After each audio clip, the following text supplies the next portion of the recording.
Bonjour chers auditeurs, Monsieur V, toujours au micro de ERFM, en compagnie de Jean-Michel Vernochet pour le 74e Libre Journal. Alors aujourd'hui nous sommes dans l'entre-deux tours, presque à la veille du débat. Alors écoutez cher Jean-Michel, la première question est simple, quel est le véritable enjeu du 24 avril ? D'abord, bonjour à toutes et à tous, bonjour à vous, monsieur V. Effectivement, c'est un enjeu crucial. C'est simple. Il s'agit de la vie ou de la mort de la nation. Ni plus, ni moins. Donc, le vote doit répondre à un impératif qui est celui de l'intérêt supérieur. C'est une expression qu'on n'utilise plus. L'intérêt supérieur de la nation. Avons-nous le choix ? Non, on n'a pas le choix. S'abstenir, c'est faire réélire le monstre. En tout cas, on peut dire que c'est déjà un monstre de suffisance et c'est déjà beaucoup. L'homme au bilan catastrophique.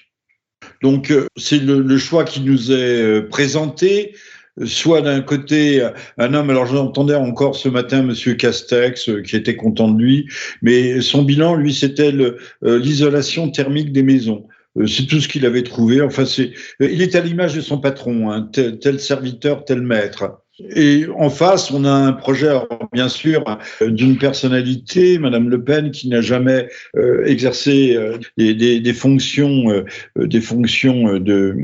officielles, institutionnelles, mais qui a un projet cohérent et qui surtout s'intéresse véritablement au pays réel, ce qui n'est pas véritablement le cas de Monsieur Macron. Notons que si pour Monsieur Mélenchon, c'est la tranche des 18-30-35 ans. Pour Monsieur Macron, c'est la tranche du troisième âge. Ceux qui votent pour Madame Le Pen, mais malheureusement ils sont, je ne sais pas s'ils sont minoritaires, mais c'est les classes d'âge intermédiaires, à savoir la France active, la France qui paye des impôts, la France à qui l'on ferme le bec. Donc c'est la France, c'est la véritable France, celle du travail, celle de la production, sur les épaules de laquelle repose toute l'existence de la nation. Puisque les Français, nous de l'autre côté, à gauche et du côté Macron, puisque la droite, et surtout la droite dite extrême, n'a pas de cœur, et il veut faire une différence. C'est ce qu'on reproche beaucoup à Madame Le Pen, qui veut donner une priorité. Elle n'a pas dit une préférence, une priorité dans l'emploi, peut-être dans le logement social, aux nationaux français, c'est-à-dire ceux qui ont la nationalité. Il ne s'agit pas de Français de souche.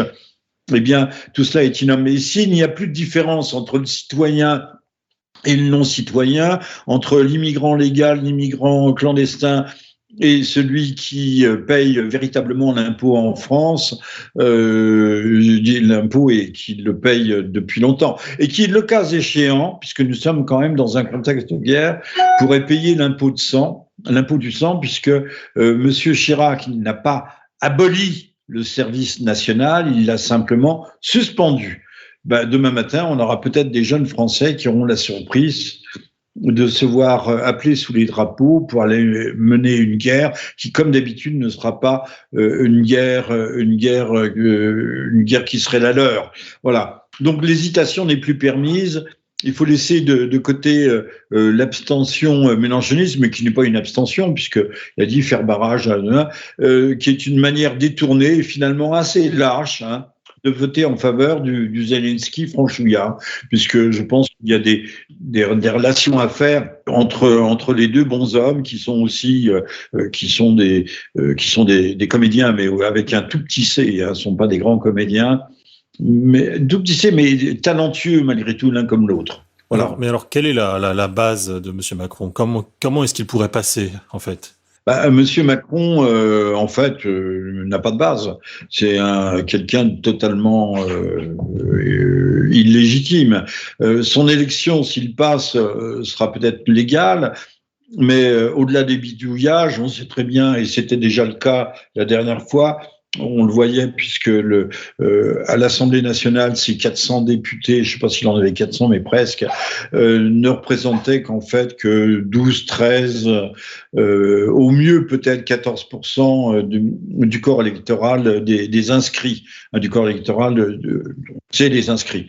Et là, au mieux, il représentera 18, même pas 20% de ce même corps électoral. N'oublions pas qu'aux dernières municipales, Monsieur Macron, la République en marche, et donc Monsieur Macron ne représentait au premier tour c'est extraordinaire, par nuance politique, on appelle ça des nuances politiques, que 2,22% des suffrages. C'est proprement hallucinant. Hein. Ces résultats n'ont jamais été publiés. Vous pouvez aller sur Wikipédia, vous pouvez aller sur le site du gouvernement français, ce que j'ai fait. Vous ne trouvez pas pour les départementales et les municipales, vous ne trouvez pas les résultats globaux. Vous avez les résultats département par département, ville par ville, tout ce que vous voulez, mais pas de résultats globaux. C'est extraordinaire comme manipulation. Même chose, donc j'insiste bien sur Wikipédia. Cherchez, j'ai peut-être mal vu, mais je ne crois pas. Il aura fallu attendre 8 mois pour connaître justement ces 2,22% de suffrages.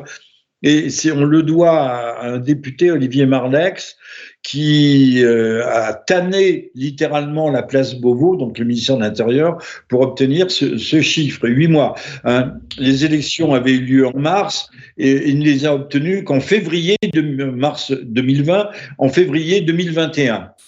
Oui, mais alors, expliquez-nous comment est-ce que l'on passe de 2,22% à 28% en seulement 2 ans? Écoutez, il y a des explications.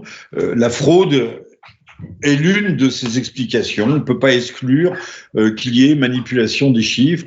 J'en avais déjà parlé dans notre précédent entretien, cher Monsieur V, en disant que sur les votes blancs ou nuls, il y a des possibilités de récupération, d'attribution de ces votes. Personne n'ira vérifier les votes blancs ou nuls.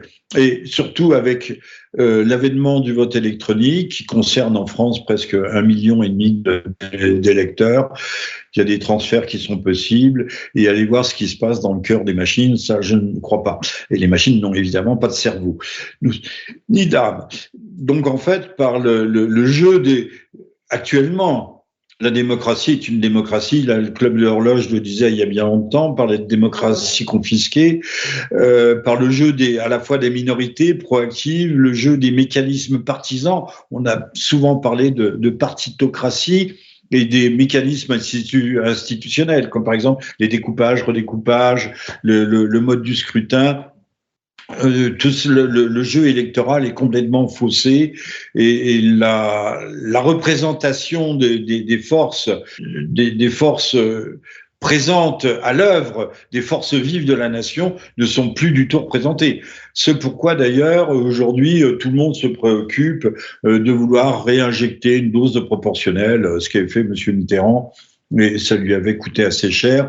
Mais quand plus rien ne va, pour sauver la République en marche, si on veut avoir encore 3 députés aux prochaines législatives, mais là il n'y aura pas la proportionnelle aux prochaines échéances, pour redonner un peu de vigueur à toute cette gauche moribonde, il faudra mettre la proportionnelle. Mais on ne la met que dans ces cas-là, bien entendu. Oui, alors d'ailleurs, quel pronostic pour les prochaines législatives si Macron est réélu ? Comme je l'ai dit, il ne représente pas grand-chose. Son élection sera peut-être légale, mais ne sera pas légitime. Et quand à l'issue des législatives, il devra faire face à une opposition qui sera certes hétéroclite, mais qui sera motivée, qui sera hargneuse, qui sera teigneuse et qui représentera quand même 65 à 75% des Français. hein. Donc le pays deviendra à ce titre sans doute en grande partie ingouvernable. C'est d'ailleurs un argument de campagne pour les anti-Le Peniens en disant oui, mais là on s'embarque dans l'inconnu. Et Madame Le Pen ne pourra pas tenir ses engagements, elle n'aura pas les moyens de conduire sa politique, et donc on va créer de l'instabilité. Mais l'instabilité, elle est déjà là. Regardez avec Monsieur Macron, les gilets jaunes, c'était de l'instabilité immédiate et on n'en est jamais sorti. Il n'y a que Monsieur Castex et son autosuffisance ou sa suffisance tout court pour nous faire croire que l'on a créé 1 million d'emplois, on a 6 millions de chômeurs. Bon, voilà, les dettes se sont accrues de 600 milliards d'euros. Enfin, c'est proprement hallucinant. Mais ces gens-là sont contents, c'est l'autosatisfaction perpétuelle. Bon, surtout que nous sommes dans un contexte de guerre qui ne nous concerne pas. En principe, l'Ukraine n'est pas partie prenante de l'Europe, même si Madame von der Leyen, de son propre chef, de sa propre initiative, veut accélérer son adhésion, ainsi que celle de la Suède, de la Finlande, et pourquoi pas de la Moldavie. Tout ça pour resserrer encore plus l'étau sur la Russie. Cette guerre dans laquelle nous sommes, qu'on le veuille ou non, nous Français, à notre corps défendant, des co-belligérants, puisque nous fournissons des armes.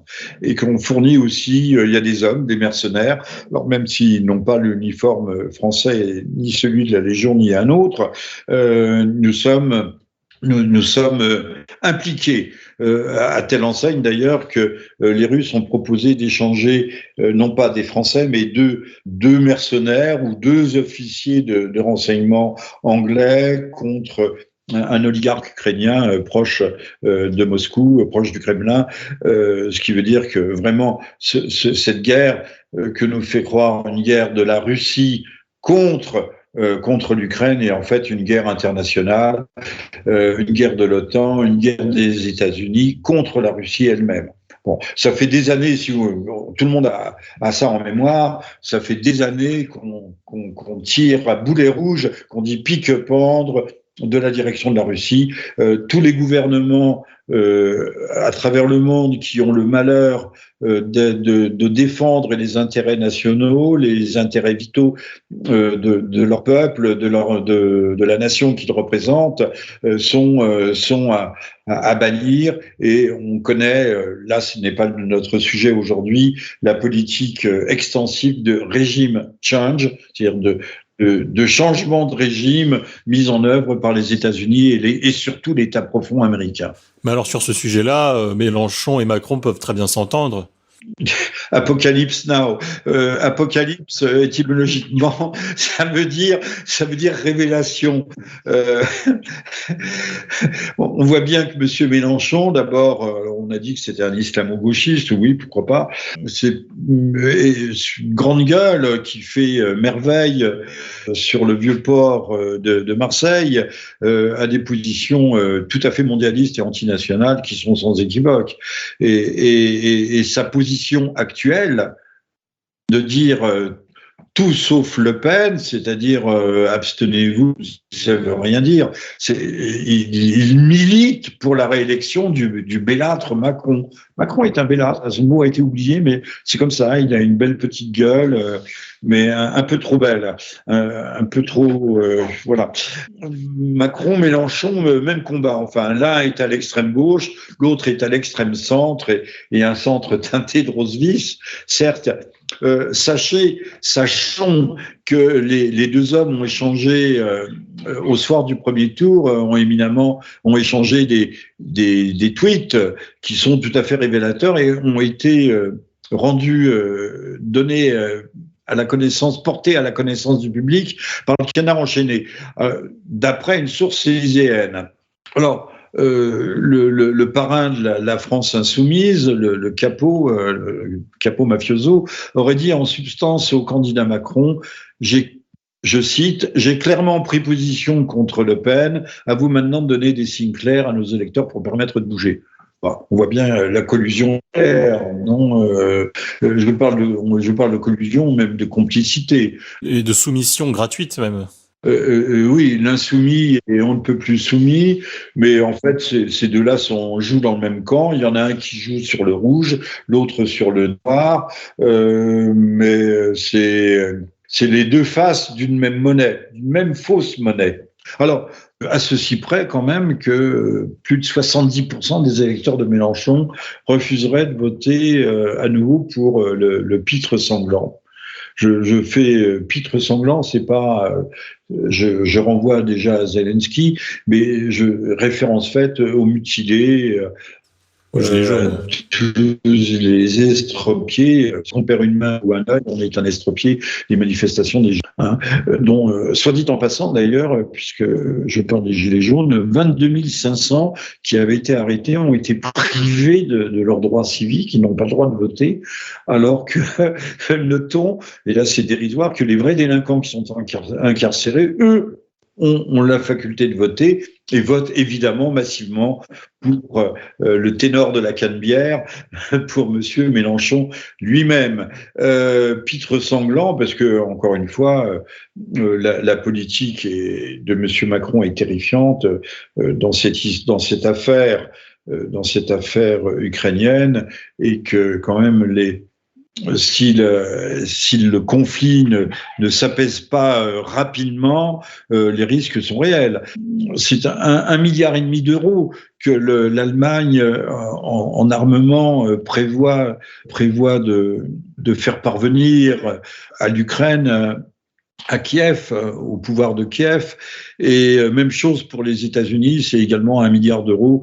Donc on attise le conflit, on souffle sur les braises, alors qu'il faudrait tout faire au contraire pour tarir la violence et revenir à la table des négociations, ce qui avait été fait en 2015 avec les accords de Minsk qui n'ont jamais été appliqués.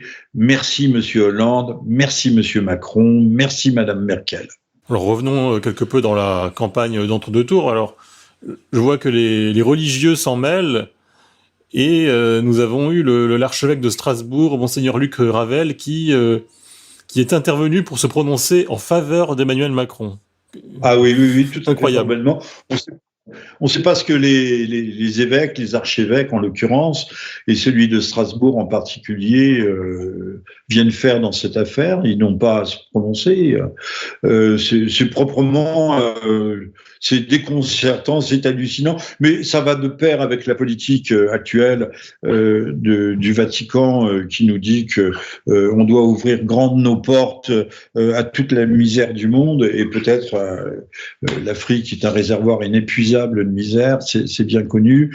Donc ces gens se mêlent de ce qui ne le regarde pas. N'oubliez pas quand même la parole du Christ, rendons à César ce qui appartient à César et à Dieu ce qui est à Dieu. Un archevêque, en principe, doit s'occuper d'élever les âmes, c'est la partie verticale de la croix, et ne doit pas se préoccuper des affaires du monde. Laissons cela à César, et César, notre pauvre petit César, lui est déjà assez dangereux comme cela. Alors, en 2017, pour l'avènement de Monsieur Macron, il y avait un abbé, l'abbé Laguérie, qui est l'ancien curé de Saint-Nicolas de Chardonnay, avait déjà répondu par avance à votre question. Je le cite. À l'époque, l'abbé Laguérie nous disait « Objectivement, un catholique ne peut pas voter pour un individu aussi dangereux, et ceci sous peine de péché grave. Seules des conditions subjectives, inconscience, démence, perte de l'usage de la raison, etc. pourraient l'en excuser. » Excuser celui qui voterait pour Macron, non. Et comme dans une élection à deux candidats, le seul moyen de barrer efficacement l'un des deux, c'est de voter pour l'autre et non point de s'abstenir, la conscience des catholique doit se libérer, et la dévérité nous rendra finalement libres. Donc, on a bien compris, l'abstention est aussi un péché. et surtout ne pas voter pour l'homme de toutes les turpitudes, de tous les wokismes, de toutes les cancel culture, de toutes les cosmopolitismes qui est l'actuel candidat, qui se trouve être l'actuel candidat à la présidence. Et en parlant de devenir libre, nous voyons que les musulmans de France n'y sont toujours pas. Et ça m'a fait extrêmement rire de voir les musulmans de France parler du programme du Rassemblement national comme étant incompatible avec les valeurs de la République. Des musulmans parler de ça, c'est presque un comble. Oui, on voit les musulmans de France et l'ex-UOIF nous dire que le Rassemblement national se situe aux antipodes de l'état de droit. Je croyais que le droit était un droit essentiellement divin pour tout musulman. Il n'y a de seule source du droit que le droit divin, que le droit coranique. Donc, aux antipodes de la démocratie, du vivre ensemble et de l'égalité entre les hommes et les femmes. C'est quand même assez risible. On croit rêver. Ces musulmans de France, en fait, qui sont le faux-né ou le cache-sexe, c'est mieux peut-être le cache-sexe, des frères musulmans prennent fait et cause pour l'idéologie wokisme, le transsexualisme, l'athéisme, le républicano-laïcisme. Encore une fois, on croit rêver. Là, il faudrait peut-être revenir sur terre. Mais même chose pour la Fédération de la Grande Mosquée de Paris et du Rassemblement des musulmans de France, qui publient des avertissements allant dans le même sens. Comme si Madame Le Pen, qui a fait des déclarations parfaitement claires en disant tous ceux qui sont français, tous ceux qui adhèrent aux valeurs de la communauté nationale, ont tous effectivement devant la loi absolument les mêmes droits. Alors, mais déjà, il faut noter aussi que dès l'élection de 2017, les musulmans de France, la Fédération de la Grande Mosquée de Paris et le Rassemblement des musulmans de France avaient appelé en faveur de l'idolâtre Macron. Difficile d'être quand même... faut se poser des questions. Hein, je ne crois pas d'ailleurs que ces gens représentent véritablement tous les musulmans. Loin de là. Ce sont des représentations fabriquées. Un peu comme le CRIF ne représente pas la communauté juive de France, mais s'arroge cette représentation. En fait, en ce qui concerne les musulmans, il me semble difficile d'être plus stupide et plus moralement corrompu et plus aux antipodes. C'est eux qui sont aux antipodes, non pas des valeurs de la République, du droit, de l'état de droit, de la démocratie, du vivre ensemble et de l'égalité entre les hommes et les femmes, mais ils sont aux antipodes du message coranique. Ça, on devrait peut-être s'en rendre compte. Mais ils sont toujours et encore manipulés et pris sous l'aile de ce fameux SOS racisme qui invoque toujours le racisme extrême droite.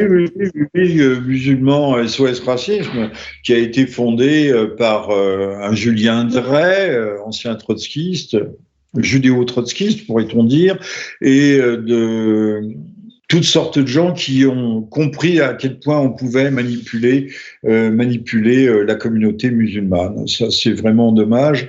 Alors qu'entre les deux tours, on sait qu'en 2002, il y avait 500 000 personnes dans les 15 jours qui avaient séparé les deux tours de l'élection de 2002, dans laquelle le président Le Pen était arrivé en deuxième place, en évinçant par la même façon ce crétin de Jospin. Je dis crétin et j'ai le droit de le dire, parce que Jospin avait engagé la France au printemps 99 dans la guerre de l'OTAN contre la fédération yougoslave, c'est-à-dire la Serbie, mais la fédération yougoslave, sans même consulter ou avertir le Parlement français. Il fallait quand même le faire. Ça montre à quel point nos socialistes, nos premiers ministres socialistes et nos gens de gauche sont des démocrates et des républicains. Bon, fermons la parenthèse, mais SOS Racisme a rassemblé samedi dernier, donc c'était le 16, 23 134. Alors j'adore la précision du chiffre du ministère de l'Intérieur. Je ne sais pas s'ils sont des moutons, des veaux, en tout cas ce sont des moutons un peu enragés pour combattre l'extrême droite, pour dénoncer l'extrême droite. là aussi, ils ont essayé, mais ça marche beaucoup moins bien qu'en 2002, de faire voter la rue avant les urnes. Ces gens-là donc manifestent contre un danger virtuel, un danger qui est donc pour l'instant largement imaginaire, mais ils ne manifestent évidemment pas contre le contrôle social, le contrôle social qui se met petit à petit en place, ou contre la guerre en Europe, à laquelle, encore une fois, dans laquelle nous devenons petit à petit co-belligérants, ce qui est d'une gravité extrême. Ils n'ont pas l'air que l'on peut être embarqué dans ce conflit. Ni contre le passeport sanitaire digital européen qui devrait, et là il faut insister là-dessus, entrer en service dès juin prochain. Les 27 viennent de se mettre, donc le Parlement européen, viennent de se mettre d'accord, de s'accorder sur la mise en œuvre ce qu'ils appellent un certificat vert, mais sans lequel on ne pourra plus circuler en Europe. Voilà, c'est tout simplement, et ceci au prétexte, même c'est un prétexte un peu facile, de faciliter la reprise du tourisme au sein de l'Union européenne. Je ne suis pas sûr, contrairement aux alarmistes, qu'ils pourront remettre le pass sanitaire très vite après les élections, parce que là, quand même, le Covid commence à faire long feu. Mais on ne sait jamais, tout est toujours possible.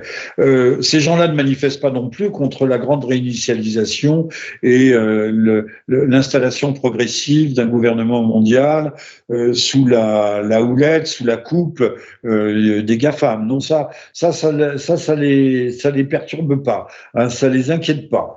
Donc on a tout le lumpen prolétariat. Lumpen prolétariat, c'est un mot marxiste.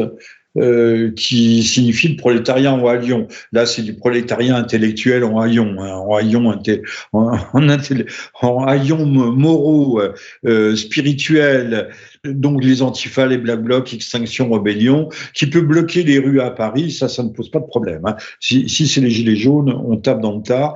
Mais là, tous applaudissent des deux mains, d'ailleurs, tous à la future politique eugénique de M. Macron. Alors je traduis ce que j'appelle politique eugénique, c'est le Rivotril pour les vieux, parce que il va nous concocter, pourtant il existe des textes déjà excellents, le Rivotril pour les vieux, c'est l'euthanasie généralisée, et puis l'avortement à 9 mois, comme dans certains États des États-Unis, pour toutes les irresponsables sans remords qui ne se rendent pas compte de ce qu'elles font, mais qui sont malgré tout encouragées par l'État et remboursées par la sécurité sociale. Eh bien, que peut-on nous souhaiter Sera-t-il réélu grâce aux machines à voter, ou y aura-t-il de la fraude? Y aura-t-il besoin de fraude? Y a-t-il un espoir? Compliqué. Je pense qu'on ne pourra pas frauder massivement, même si les machines à voter Dominion, je ne sais pas si elles sont aux États-Unis, mais font partie du paysage. Mais là, encore une fois, tout le monde est extrêmement discret sur la question. Et puis, il y a quand même une mobilisation qui est tout à fait extraordinaire. La diabolisation, quand vous écoutez M. Macron, toutes les 3 phrases, il répète extrême droite, extrême droite, extrême droite. Et on sait que depuis Gustave Le Bon, réel inventeur de la publicité moderne, c'est la répétition qui finit par s'incruster. On a ça dans la tête, extrême droite, extrême droite. C'est pas vraiment ce que veut dire l'extrême droite d'ailleurs. Personne ne le sait plus. Personne n'a compris que s'il y a un extrême quelconque et s'il y a un véritable danger, c'est Monsieur Macron, c'est Monsieur Zelensky. Qui fait massacrer ses troupes, qui veut faire massacrer ses troupes jusqu'au dernier homme. Voilà. Là, on a mobilisé les sportifs, on a mobilisé les intellectuels, et Mediapart vient aussi, c'est ça qui est extraordinaire, ce sont plus les costumes de Monsieur Fillon, mais tout d'un coup, entre les 2 tours, tombe du ciel, comme un cheveu sur la soupe, on découvre que des détournements de fonds dont se seraient rendus coupables les Le Pen père et fille, l'ex-compagnon de Madame Le Pen et l'ancien directeur, non pas directeur, président, co-président du Front National, Monsieur Bruno Gollnisch, qui est un homme pourtant éminemment honorable. Et puis, j'ai parler des sportifs, mais comme en 2002, la bataille fait rage sur le front de la culture. On a une pétition de 500 obscurs, hein, des histrions qui sortent de nulle part, et on le sait, tous ces gens, la culture en France est grassement subventionnée, surtout le cinéma, par l'argent public. Alors d'ailleurs, on vient de sortir un film, Le Monde d'hier. J'ai oublié le nom du réalisateur, encore un nullissime, un fameux nullissime, dans lequel il est fortement recommandé d'éliminer physiquement le candidat d'extrême droite qui menacerait le monde d'une alliance avec le dictateur Poutine.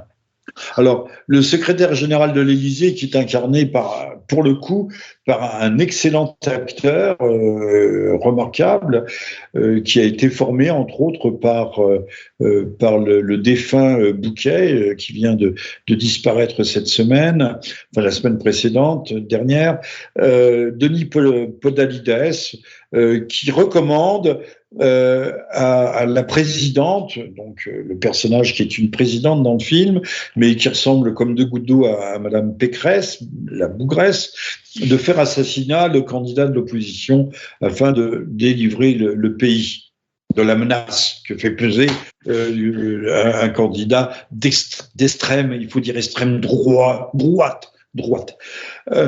Alors, pour eux, pour les gens de ce film, ce péril serait déjà immédiatement perceptible dans les municipalités qui sont aujourd'hui aux mains de la droite nationale. Alors, pour eux, le tableau se résume à ceci: chasse quotidienne aux juifs et aux musulmans. Bon, je ne vois pas la droite qui chasse les juifs et les musulmans, traque des migrants et des homosexuels, et tout cela étant évidemment encouragé par la Russie, laquelle travaille à la promotion d'une internationale fasciste de concert, alors écoutez bien, donc avec la France, la Hongrie et la Pologne. C'est quand même assez comique. On n'a pas dit la Bulgarie, mais là on dit la Hongrie et la Pologne. Alors déjà en 2002, le réalisateur Gilles Demaistre, là je me souviens de son nom, appelait lui aussi ouvertement et totalement impunément, à travers son film Féroce, à l'assassinat de Jean-Marie Le Pen. Donc c'est pas nouveau, c'est récurrent, c'est un leitmotiv, mais tout cela en dit long quand même sur une gauche française dont les fantasmes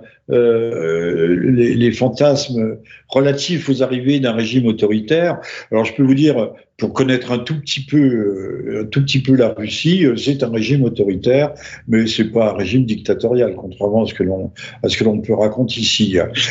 Bien sûr, Monsieur Poutine ferme des journaux qui lui sont hostiles, mais nous, Russia Today et Sputnik n'ont pas le droit de s'exprimer, alors que la CNIL n'y trouvait rien à redire. Jamais il y a eu un mot plus haut que l'autre, jamais le moindre reproche partisan n'a pu être fait à ces deux chaînes russes, à ces deux organes russes, Russia Today étant une chaîne de télévision et Sputnik une agence d'information, mais non, on les a fermés sans aucune gêne. Hein, ça, voilà. Donc, quand même, la gauche est animée par des pulsions meurtrières.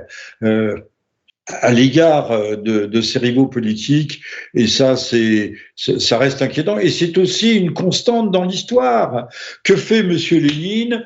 La révolution d'octobre, le coup d'État d'octobre, je vous renvoie à mon article qu'on trouve sur la toile, la révolution sanglante, le coup d'État sanglant d'octobre 1917, un mois après la prise du pouvoir par les bolcheviks, on crée la Vetcheka, qui est une commission pan-russe, qui est destinée, qui se transformera, qui va créer les goulags. Hein. C'est pas Staline, c'est pas une invention stalinienne, contrairement à ce que l'on dit, mais il faut sauver la mémoire de Lénine, ce grand homme. Et on va entamer la répression la plus féroce et la plus totale contre tous les opposants au régime bolchevique. Voilà, donc, mais ça c'est une constante, de même qu'il y a eu la terreur pendant la Révolution française. Ces gens, au nom de la démocratie, au nom de l'égalité, commencent par supprimer leurs soi-disant ennemis, ou en tout cas leurs rivaux, leurs concurrents. Les tendances profondes de la gauche, elles sont des tendances, faut bien qualifier de totalitaires. Et oui, l'égalité utilisée comme prétexte pour justifier de l'inégalité, comme comme le dit très bien Alain Soral dans son dernier livre. Et alors, pour terminer, quelques petits mots sur l'Ukraine encore. Alors, il y a une bonne nouvelle. Des vies vont être sauvées parce que j'ai vu ce matin des films russes, bien entendu, on n'y peut rien, des mercenaires, des soldats, de tout ce que l'on veut, qui étaient enfermés, coincés à Mariupol et qui commencent à se rendre. Alors, se rendent-ils en masse, ça c'est une autre affaire, mais on voit des colonnes de prisonniers. Voilà, autant de jeunes hommes qui pourront reconstruire, je l'espère pour eux, reconstruire leur vie. Et je crois, contrairement aux hordes soviétiques qui ont déferlé sur l'Europe de l'Ouest en 1944-45, l'armée russe aujourd'hui ne viole plus, contrairement à ce qui est dit, ne tue plus, et on voit donne de l'eau et des vivres à ces prisonniers qui ne sont pas tabassés et ne leur tire pas des balles dans les genoux. Parce que j'ai vu, tout le monde peut voir des films où on voit des prisonniers des prisonniers russes qui sont assassinés, matraqués de façon épouvantable. Ce sont des images extrêmement pénibles et je ne recommande pas d'ailleurs d'aller les chercher parce qu'il y en a trop. Bon, donc ça, c'est une bonne nouvelle. L'affaire de Mariupol serait peut-être, espérons, en train de se terminer, de s'achever, et de s'achever avec la reddition, alors que M. Zelensky se félicitait encore hier que les soldats enfermés à Mariupol dans le Azovstal, ces usines géantes qui dataient de l'ère soviétique d'ailleurs, ne se rendraient pas et se feraient tuer jusqu'au dernier. Là, on aurait pu encore parler de massacres, de bains de sang, de tout ce que l'on veut, et de crimes contre l'humanité, de génocide. Alors, la presse en France commence à prendre un peu ses distances. Je voyais même sur BFM ou sur LCI hier soir, il y avait quelques voix timides en disant non, arrêtons de parler de génocide, il n'y a pas de génocide. Le génocide, il y a des définitions juridiques précises, claires et nettes, on ne peut pas parler de génocide. Et puis, tous les mensonges se démontent les uns après les autres. Tout le monde a parlé de massacre à Boutcha, mais qu'a fait le procureur général de la Cour, qu'a fait le procureur de la Cour internationale pénale, qui est un Anglais. Il n'a pas dépêché immédiatement, alors que Boutcha a été libéré par les forces russes. Il n'a pas dépêché des équipes d'experts, de médecins légistes, de balisticiens pour examiner le crime. Il y avait une scène de crime. Même les cadavres, les cadavres sont parlants. Je rappellerai qu'à Boutcha, on voit dans la rue très précisément nombre de cadavres qui portent des brassards blancs, qui étaient ceux qui déclaraient leur neutralité vis-à-vis des forces russes. Donc, c'est curieux, les Russes auraient tué ceux qui leur étaient favorables. Donc, on s'est bien gardé d'examiner la scène du crime. De procéder aux autopsies, d'aller voir. Parce qu'un crime, c'est quelque chose de scientifique. Non, on a fait déferler l'émotion sur la planète. Et quand on entend encore une fois CNews, BFM, LCI, France Info, pour eux le massacre est établi. Non, chez nous, quand un mec a éventré 10 gosses et 50 bonnes femmes, il est encore présumé coupable. Vous faites la part de l'exagération dans mon propos, évidemment. Il est présumé coupable, on ne dit jamais le coupable, l'assassin. Quand une racaille tue un passant, on dit le jeune, voilà, mais on ne dit jamais le voyou, on ne dit jamais l'assassin, le voyou, le meurtrier. Non, ça sont des mots qui sont bannis de notre vocabulaire, mais par contre, tout y passe en ce qui concerne la Russie. Alors, je recommande, on trouve, je n'ai pas son nom, un analyste togolais. Ben oui, il y a des analystes qui parlent fort bien le français, qui a porté un jugement, je vais vous citer, qui est intéressant, parce que il faut comprendre que l'Afrique, aussi sous-développée soit-elle par certains égards, est aussi en voie de développement, et en voie de développement accéléré. et qu'aujourd'hui, les Togolais, comme les autres et comme tous les autres, les Maliens, ne se privent pas de nous observer et, le cas échéant, de nous juger, et même parfois, et même souvent, de nous juger sévèrement. Et on ne pourra pas les en blâmer.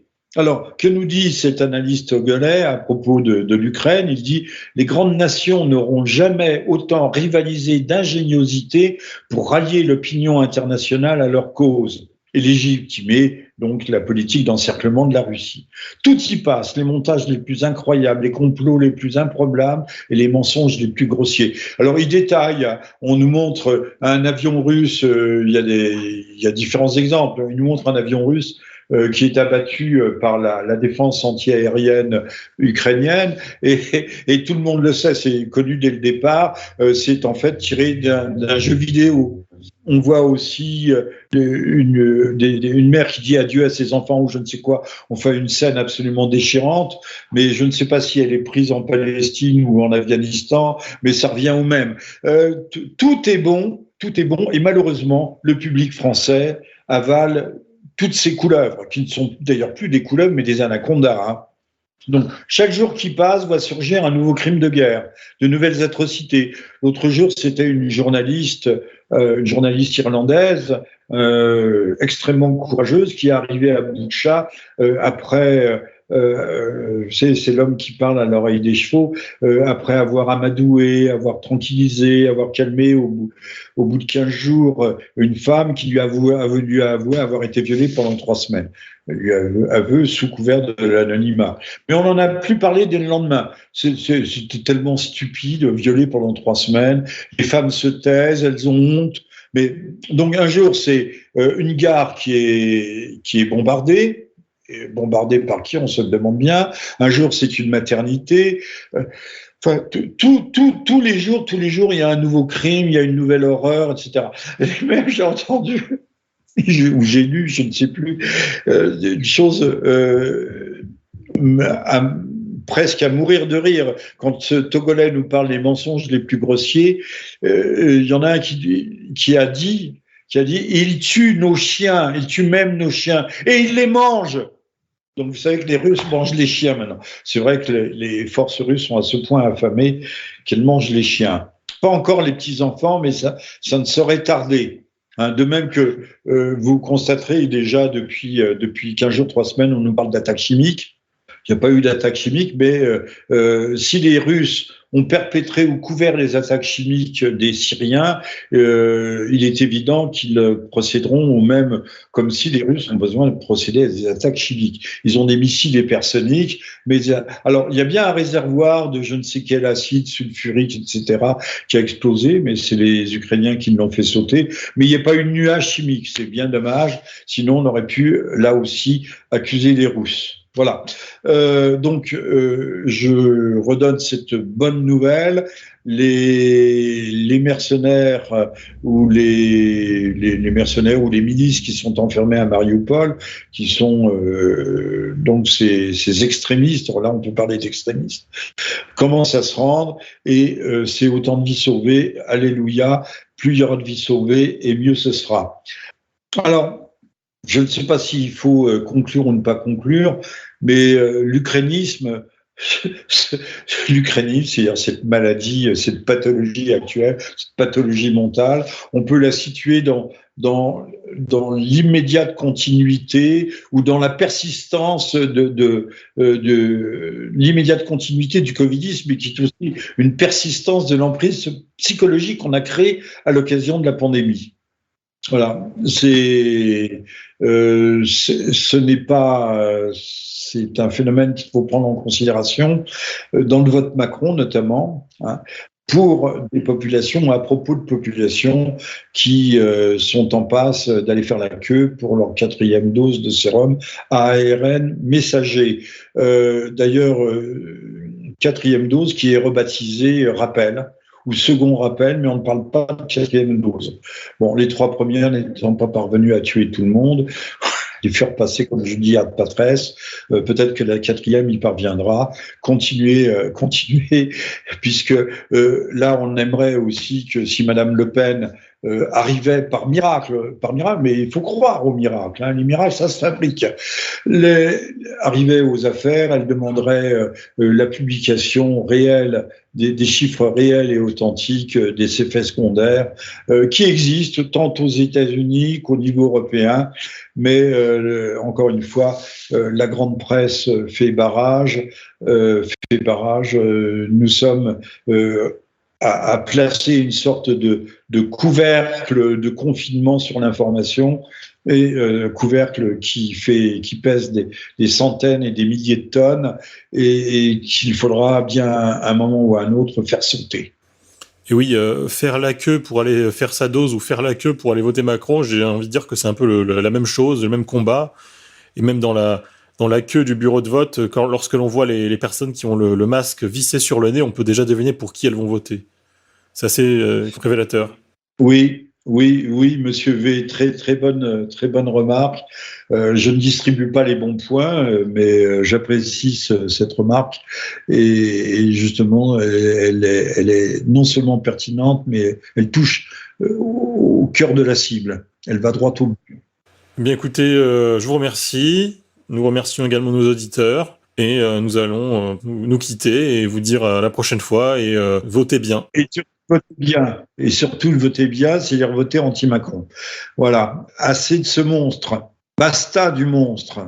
Va des rétro, Macron. Merci beaucoup, chers auditeurs. N'oubliez pas de nous soutenir, de lire des livres et de continuer le combat à nos côtés. Merci beaucoup. Au revoir. Merci Jean-Michel. À bientôt. Au revoir à toutes et à tous. Au revoir à vous, Monsieur V. Très bon dimanche du 24 avril. Que la joie soit avec nous et la force.